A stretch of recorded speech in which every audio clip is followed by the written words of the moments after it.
আজকে আমি মটরশুঁটির একটি রেসিপি নিয়ে চলে এসেছি। শাহি মটর পেঁয়াজ মশলা, মানে মটরশুঁটি আর পেঁয়াজ দিয়ে একটি মশলা বা কারি রেসিপি, শুধুমাত্র মটরশুঁটি দিই। তো চলুন শুরু করা যাক। এর জন্য প্রথমে মিক্সার জারের মধ্যে নিয়ে নেব পেঁয়াজ কুচি, আদা, কাঁচা লঙ্কা, রসুন আর টমেটো। দিয়ে দেবো কিছু ধনেপাতা ডান্ডি, এগুলোকে আমি ভালো করে পেস্ট তৈরি করে নেব।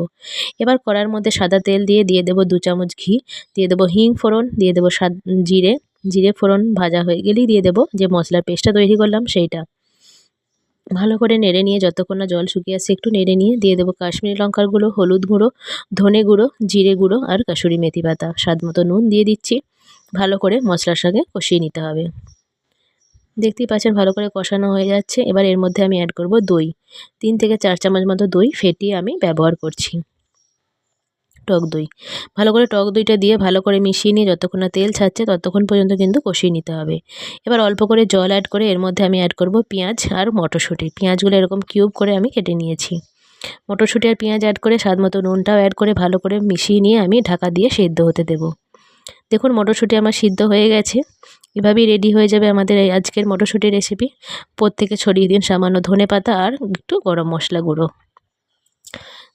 ডিনারে রুটির সাথে পরোটার সাথে খেতে কিন্তু খুবই সুন্দর লাগে। আপনারা অবশ্যই একবার হলেও বাড়িতে বানিয়ে দেখুন, খেতে কিন্তু খুবই অপূর্ব।